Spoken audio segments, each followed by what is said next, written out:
व्यक्ति की जन्म कुंडली उसके कर्मों का एक रिपोर्ट कार्ड है। जन्म कुंडली व्यक्ति की पिछले जन्म की बैलेंस शीट है। व्यक्ति क्या करके आया है और आने वाले जीवन में वो क्या करेगा। कुंडली में प्रत्येक भाव और प्रत्येक ग्रह व्यक्ति के स्वभाव और उसके भविष्य के जीवन के बारे में बताते हैं। वे यह भी बताते हैं कि व्यक्ति मौजूदा जीवन में क्या करने वाला है और उससे पिछले जीवन में वो क्या करके आया है। नमस्कार मित्रों, मैं आचार्य महेंद्र, मेरे ज्योतिष के YouTube चैनल ज्योतिष ज्ञान गंगा पर आपका स्वागत है। आज हम चर्चा करेंगे कौन सी कुंडली शुभ कुंडली होती है, शुभ रिजल्ट देती है और किस प्रकार व्यक्ति अपने जीवन में सफलता को प्राप्त करता चला जाता है।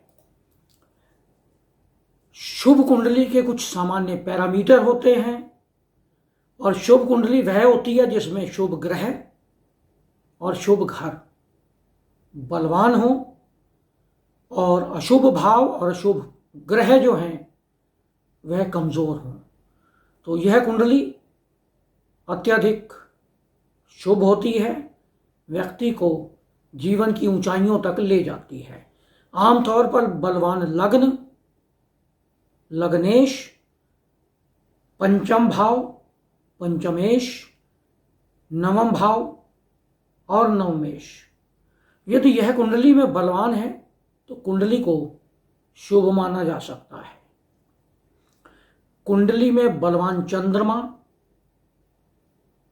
यह बताता है कि कुंडली शुभ है, क्योंकि चंद्रमा हमारे मन का कारक है और हमारे जीवन में जो भी घटनाएं घटित होती हैं उसका हमारे जीवन पर किस प्रकार प्रभाव पड़ता है और उन प्रभावों को हम अपने जीवन में किस तरह महसूस करते हैं, यह हमारे चंद्रमा की स्थिति बताती है। अगर चंद्रमा बलवान है तो व्यक्ति विकट परिस्थितियों से भी सामना बड़े आसानी से कर लेता है। कुंडली में शुभ ग्रह और शुभ भावों के पश्चात व्यक्ति को दशा का सीक्वेंस भी अगर ठीक मिल जाता है, दशाएं शुभ मिल जाती हैं, उनका जो क्रम है वह अच्छा और समय पर आ जाता है। यदि योग कारक कुंडली का जो ग्रह है उसकी दशा अगर 60 वर्ष के पश्चात आती है तो वह व्यर्थ है। अगर योग कारक ग्रह की दशा व्यक्ति के मध्य जीवन में आ जाए तो व्यक्ति को अनंत ऊंचाइयों तक ले जाती है। यदि कुंडली में सूर्य, मंगल और तीसरा घर बलवान है, प्रभावशाली है, तो आप एक प्रभावशाली व्यक्ति हैं, भाग्यशाली व्यक्ति हैं और कुछ बड़ा अविश्वसनीय करने के लिए आपका जन्म हुआ है इस पृथ्वी पर।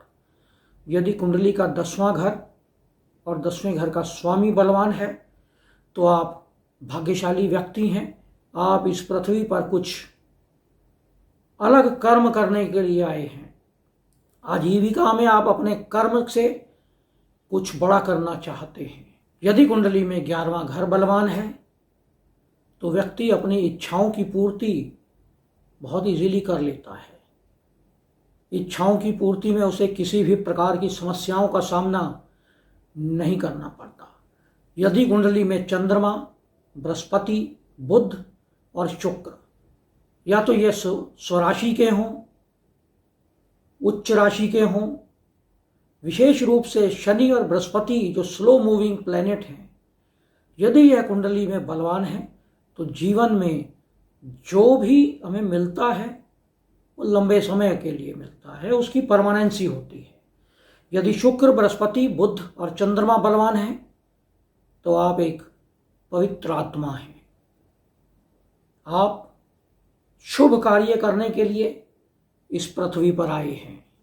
यदि पंचम भाव का स्वामी 5वें घर में या 9वें घर में हो और उस पर बृहस्पति की दृष्टि हो तो ऐसे व्यक्ति उच्च शिक्षा प्राप्त करते हैं, विदेशों में जाकर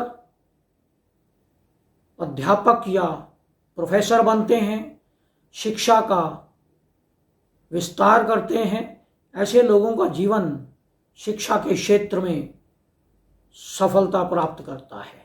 यदि बृहस्पति पंचम भाव में हो, पंचम भाव पर उसकी दृष्टि हो, तो व्यक्ति अत्यधिक ज्ञानी होता है, बुद्धिमान होता है, शिक्षा के क्षेत्र में नाम कमाता है, लाभ कमाता है। ऐसे व्यक्ति के जो संतान है वो अत्यधिक बुद्धिमान होती है। पंचम भाव पर बृहस्पति की जो दृष्टि है वह व्यक्ति को साहित्य और लेखन के क्षेत्र में रुचि प्रदान करती है और उसे साहित्य और लेखन के क्षेत्र में सफलता प्राप्त होती है।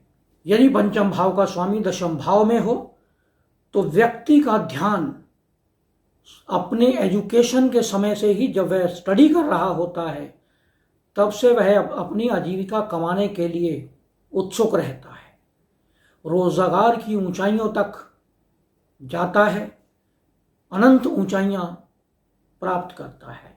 यदि पंचमेश छठे भाव में या सप्तम भाव में हो तो व्यक्ति कई तरह की प्रतियोगिताओं को क्रैक कर लेता है, प्रतियोगिताओं में सफलता प्राप्त करता है। दूसरे घर का स्वामी अगर 10वें घर में है तो ऐसे लोग व्यवसाय और करियर में अपार धन अर्जित करते हैं। इस प्रकार की कुंडलियों को शुभ कुंडली कहा जाता है। द्वितीय भाव का स्वामी अगर पंचम भाव में, नवम भाव में या एकादश भाव में हो तो ऐसे लोगों के जीवन में अपार धन प्राप्त होता है। किशोर अवस्था से ही सभी प्रकार के सुखों को भोगने का इन्हें अवसर प्राप्त होता है। कठिन परिश्रम करने के पश्चात यह ख्याति प्राप्त करते हैं, धन अर्जित करते हैं और सोसाइटी में मान सम्मान प्राप्त करते हैं। यदि पंचमेश पंचम भाव में, नवम भाव में या एकादश भाव में हो तो व्यक्ति जन्म से ही धनवान होता है, जिसे कहते हैं कि child born with the golden spoon, बच्चा सोने की चम्मच लेकर पैदा होता है।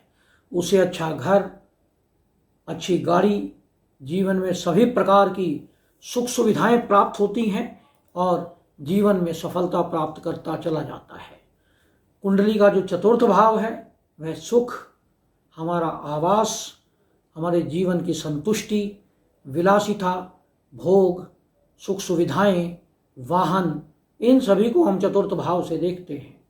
यदि चतुर्थ भाव में चंद्रमा या शुक्र हो या चतुर्थ भाव का स्वामी चंद्रमा या शुक्र से किसी प्रकार संबंधित हो तो व्यक्ति के पास वाहन और प्रत्येक प्रकार की सुख सुविधाएं होती हैं। यदि चतुर्थ भाव का स्वामी या चंद्रमा चतुर्थ भाव में स्थित हों तो ऐसे लोग सभी प्रकार की संपत्तियों, सुख सुविधाओं और उच्च पदों पर आसीन होते हैं, उच्च पदस्थ लोगों के साथ उनके संपर्क होते हैं, सभी प्रकार की सुख सुविधाओं का भोग करते हैं।